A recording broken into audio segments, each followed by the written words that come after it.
I'm Dr. Papa Rao, Senior Consultant Physician, KIMS Hospitals, Kondapur.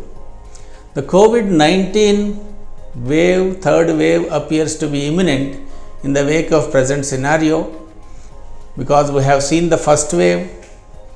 There was a lot of panic and there was some relaxation, and the second wave was very devastating. After seeing a devastating second wave with the inappropriate behavior, that is lot of relaxations from the government side and public behavior, that people are going with revenge travel, lot of social gatherings, lot of festival gatherings, lot of marriage parties with huge number of attendees.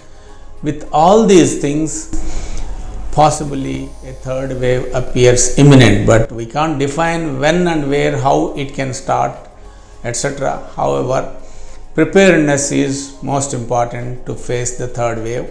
Actually, how waves comes, only the increasing number of the cases after a decreasing number is called a wave. The waves could come according to the social behavior with the increased infection rates.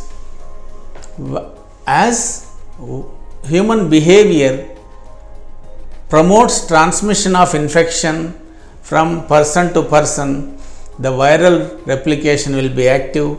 As viral replication is more and more active, the newer variants and more resistant variants could come. At the same time, virus slowly could lose its virulence and can become weak, and slowly it can cause very milder diseases. However, vaccine is most important weapon that we have in our hands.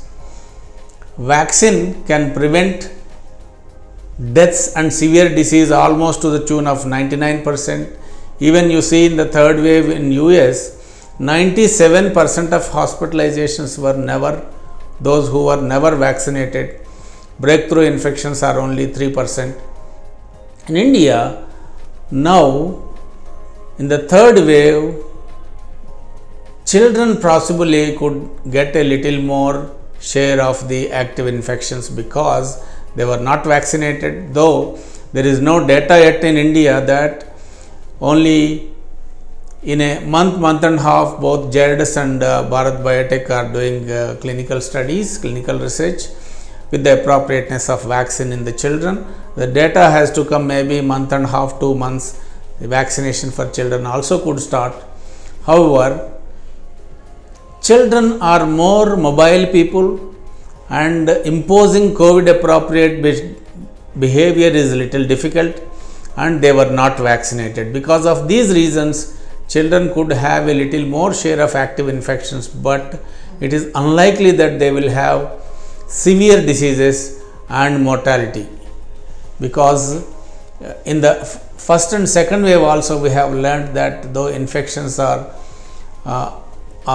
there, the mortality is very low among the children.